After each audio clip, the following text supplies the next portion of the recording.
The stagecoach lurched to a stop, wheels crunching against the frozen mud of Blackthorn's main street. Clara Emmett clutched her worn carpetbag, the wind slicing through her thin shawl like a blade.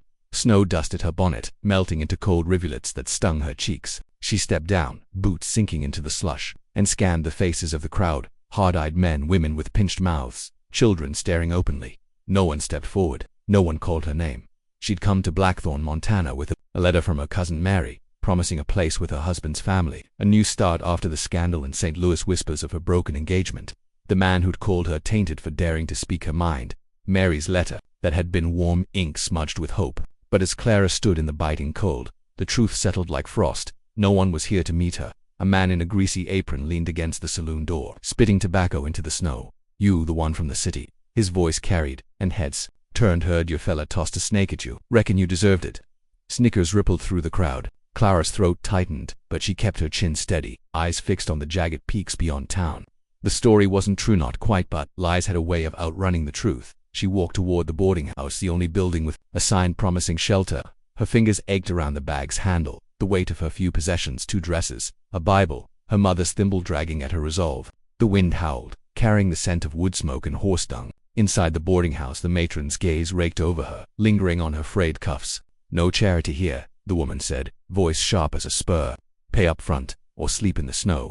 Clara woke to the howl of wind rattling the attic window, the glass so thin it seemed the winter itself might barge through. The board room was a cell of shadows, its walls stained with damp, the air heavy with the scent of mildew and old straw. Her breath puffed white as she pulled her shawl tighter, the wool scratching against her neck.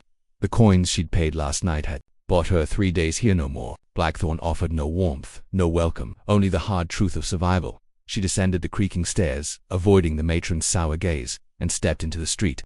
Snow had fallen overnight, blanketing the mud in a deceptive softness. Her boots crunched as she walked, the cold biting through her soles. The town was waking, smoke curling from chimneys, a blacksmith's hammer ringing, voices sharp with gossip. Clara kept her eyes forward, though she felt the weight of stairs. "Snake girl," someone muttered, the word stinging like a lash. She clutched her carpetbag, her mother's thimble inside a quiet anchor against the tide of judgment. At the general store, she inquired about work, her voice steady despite the knot in her chest. The clerk, a wiry man with tobacco-stained teeth, laughed. "Ain't no one hiring a woman with your shadow trailing her." She nodded, thanked him, and left, the bell above the door jangling like a mockery. She tried the saloon, the livery, even the church, but the answers were the same. Doors shut, eyes averted by dusk. Clara found refuge in a lopsided shed behind the boarding house, its walls patched with tin. The matron had grudgingly allowed her to store her bag there. She sat on a crate, the cold seeping through her skirts, and opened her Bible, not for prayer, but for the pressed daisy tucked inside, a relic of a life before shame. Her fingers traced its brittle petals. She was alone, but not broken. Tomorrow, she'd try again. The wind moaned outside, and Clara closed her eyes, her resolve a small, stubborn flame in the dark. Clara rose before dawn, the shed's chill clinging to her bones like damp cloth.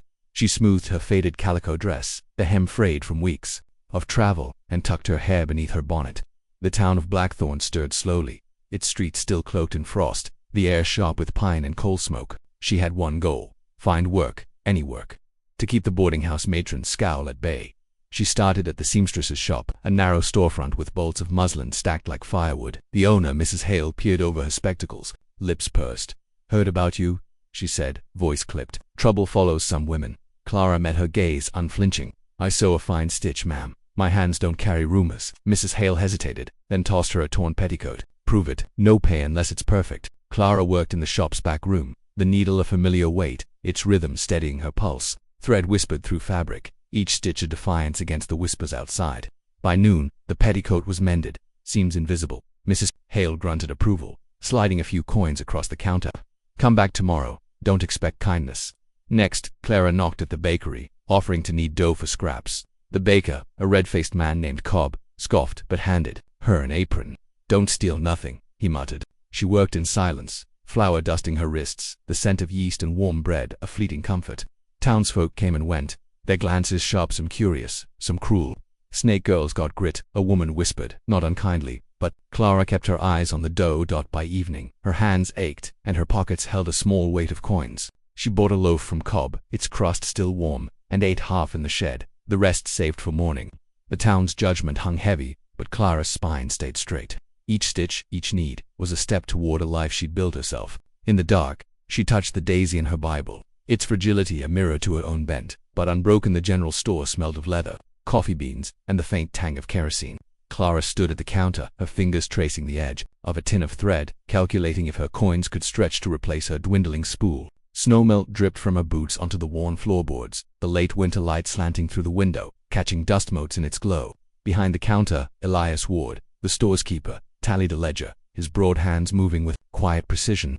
His flannel shirt was rolled to the elbows, revealing forearms corded from years of hauling crates. Clara had seen him before, his nod when she'd bought flour, his silence when others whispered snake girl nearby. Today, his gray eyes flicked up as she approached, not with the usual wariness, but something softer, like he was seeing her for the first time. Needle and thread, he asked, voice low, rough as the pine shelves around them. She nodded, sliding her coins forward.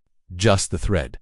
Black, if you have it. He reached beneath the counter, pulling out a spool, but paused, studying her hands calloused, pricked from sewing. You're the one fixing Mrs. Hale's work, he said. Not a question, heard. It's finer than hearse rumors don't stick. Clara froze, the old wound of judgment flaring, but his tone held no scorn, only a plain-spoken respect. She nodded tightly, bracing for pity. Instead, he set the spool down gently, his fingers brushing the counter. Good hands, he added, almost to himself, before turning back weak to his ledger. The words landed light, like a pebble in still water rippling through her. She left the store, the spool tucked in her pocket, her breath clouding in the cold air. The street was quiet, save for the crunch of her boots and the distant clatter of a wagon. Elias's words clung to her not for their weight, but their simplicity. He'd seen her work, not her past. It was a small thing, barely a spark, but it warmed her as she walked through the dusk. The mountains looming like silent scent-spring crept into Blackthorn, the snow giving way to mud, the air softening with the scent of wet earth and budding sagebrush. Clara's days settled into a rhythm: mornings at the seamstress's shop, afternoons kneading dough at the bakery, evenings in her shed, stitching by lamplight. Her hands, once soft, now bore the marks of survival, calluses, needle pricks, flour-dusted knuckles. Yet each coin saved felt like a brick laid towards something solid. She saw Elias Ward often at the general store, their exchanges brief but steady. He'd set her purchases: thread, flour, a rare bar of soap on the counter with care, his fingers deliberate, as if handling something fragile. No pity clouded his gray eyes, only a quiet attention that made her feel seen, not judged. One morning, she asked for a needle, and he slid a small tin across the counter.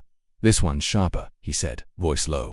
Suits your work. She nodded, her throat tight, unused to such thoughtfulness. Their talks grew small as seeds. He asked about the mending she did, the patterns she chose. She spoke of stitching, how it held things together, her words careful but honest. He listened, leaning on the counter, his broad frame still, as if her voice were a rare thing worth catching. Once, when she mentioned a torn quilt she'd salvaged, he said, "Takes patience to fix what's broken, like that." His eyes met hers, steady, and something unspoken passed, a thread pulled taut between them. Clara began noticing his habits, the way he rubbed his thumb against his knuckles when deep in thought, the faint scar above his brow, the way he'd linger after handing her change. One evening, as she left with a sack of flour, he called after her, "Mind the mud, it's slick tonight." She glanced back, catching his half smile, and felt a warmth bloom in her chest. Fragile but stubborn, like the first green shoots breaking through frost.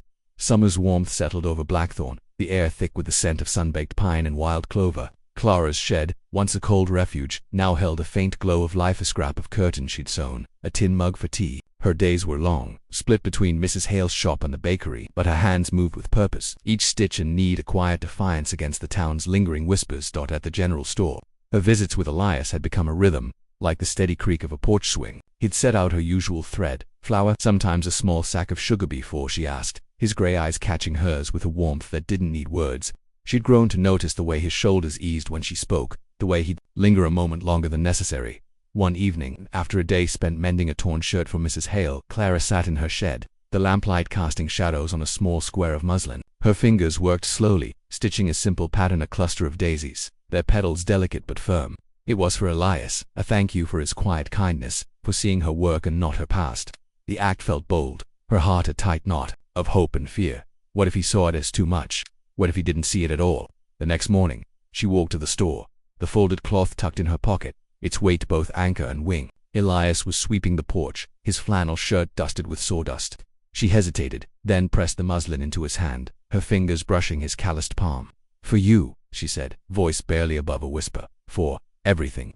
He unfolded it, his large hands, careful, as if holding something alive. His eyes traced the daisies, and a slow, unguarded smile broke across his face, softening the scar above his brow. Clara, he said, her name a low rumble. This is fine. Work? He met her gaze, his silence heavy with gratitude, and slipped the cloth into his pocket, close to his heart. She walked away, the summer breeze warm against her skin, feeling lighter, as if she'd given away a piece of her fear.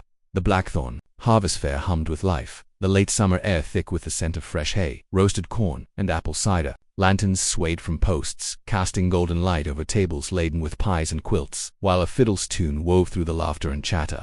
Clara stood near the edge of the crowd, her shawl loose around her shoulders, her hand smoothing the skirt she'd sewn herself, a simple blue cotton, its hem embroidered with tiny daisies. She'd come to sell a few mended shirts. Her small table a quiet claim to her place in this town. Whispers still followed her, sharp as thorns.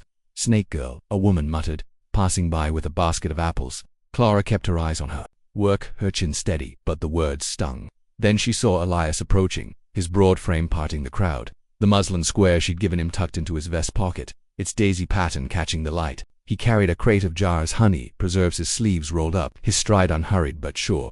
He stopped at her table, setting the crate down with a soft thud. "Mind if I sit a spell?" he asked, voice low, as if the question were just for her. She nodded, her throat tight, aware of eyes turning their way. He didn't seem to notice or care, pulling up a stool and handing her a jar of honey. "Thought you might like this," he said, his gray eyes steady. "Sweetens the tea." The gesture was small, but the crowd noticed. Mrs. Hale's lips pursed. A group of men by the cider stand fell silent. Clara felt the weight of their stares but met Elias's gaze, finding an anchor there. She smiled, faint but real, and set the jar beside her shirts. "Thank you, Elias," she said, her voice clear enough to carry. They sat together, talking quietly of simple things stitching the store, the way the mountains turned purple at dusk. The whispers didn't stop, but they faded, drowned by the fiddle and the warmth of his presence. Clara stood taller, her hands no longer clenched. For the first time, Blackthorn didn't feel so cold, and she didn't feel so alone. The September night was crisp, the Blackthorn sky a deep indigo, studded with stars. Clara sat on the steps of her shed, a quilt draped over her shoulders, its patches stitched with care, a map of her months in this town. The air smelled of dry grass and distant wood smoke, and the only sounds were the soft hoot of an owl and the creak of her own breath. She'd seen Elias earlier at the store, his quiet nod carrying a weight she couldn't name, and it had stirred something restless in her. Footsteps crunched on the path, steady and familiar. Elias appeared, his silhouette broad against the starlight, a lantern in one hand casting a warm glow.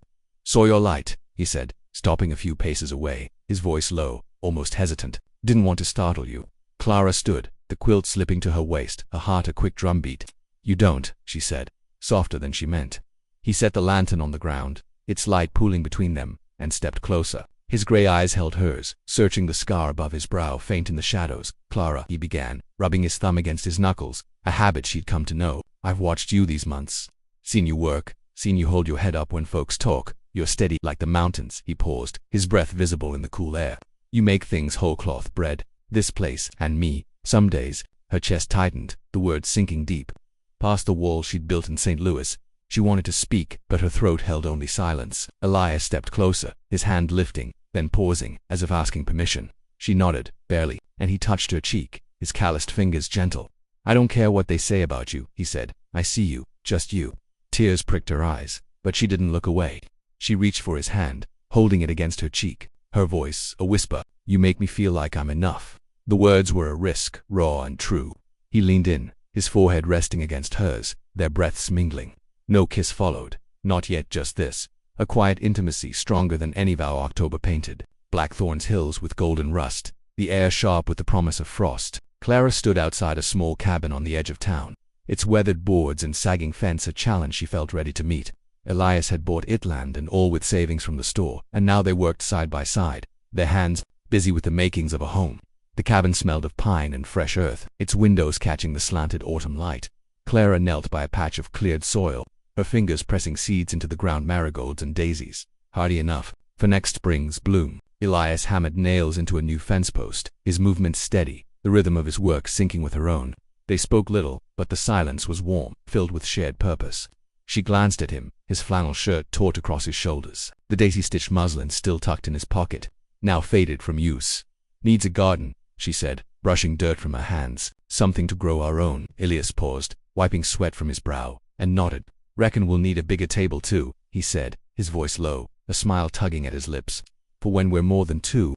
The words hung between them, a quiet promise of a future neither had dared name until now. That evening, by the cabin's hearth, Elias took her hand, his thumb tracing her knuckles. "Clara," he said, his gray eyes steady, "I want this life with you, not just the cabin, the garden, all of it. Will you have me?" His voice was rough, earnest, no grand speech, just truth. She felt her heart unfold, the weight of her past, lighter than it had ever been. "Yes," she whispered, her fingers tightening around his. "I want it too." They sat by the fire, planning a chicken coop, a new quilt for the bed, a life built from small, deliberate choices. Outside, the wind sang through the pines, and Clara felt the roots of something new taking hold. As enduring as the mountains beyond, the November air was sharp, carrying the scent of snow and cedar as Blackthorn gathered for Clara and Elias's wedding. The small church glowed with lamplight, its pews filled with townsfolk, some still whispering, others softened by time and Clara's quiet strength. She stood at the altar in a dress she'd sewn herself, cream muslin with daisy embroidery along the collar, each stitch a testament to her resilience. Elias faced her, his flannel suit pressed, the muslin square she'd given him pinned to his vest, its faded daisies a silent vow. The preacher's words were simple, binding them with promises of love and endurance. Clara's hand rested in Elias, his calloused fingers steady, grounding her. She glanced at him, his gray eyes holding hers with a warmth that drowned out the past St. Louis, the rumors, the cold arrival in Blackthorn when they exchanged rings, plain bands warmed by their hands. The wait felt like a beginning, not an end. After the crowd spilled into the churchyard, where tables held cider and Clara's baked tarts, their crusts golden and fragrant, no grand dance followed, just quiet talk and the hum of a fiddle under the stars. Elias drew her aside, near the fence they'd built together, and they stood in shared silence, their shoulders brushing. The mountains loomed dark against the sky, steadfast as their bond. "You reminded me who I already was," Clara said softly, her voice steady, the words rising from a place deep and true. Elias's hand tightened around hers, his smile small, but sure. "And you showed me what home could be," he replied, his voice low, meant only for her. They walked back to their cabin as the stars brightened, the path familiar now, worn by their steps. Inside, the hearth glowed, a quilt draped over the bed, the seeds in the garden waiting for spring. Clara felt no need for grand gestures. His presence, his belief in her, was enough. Together, they'd built something real, rooted in shared kindness and the courage to begin again.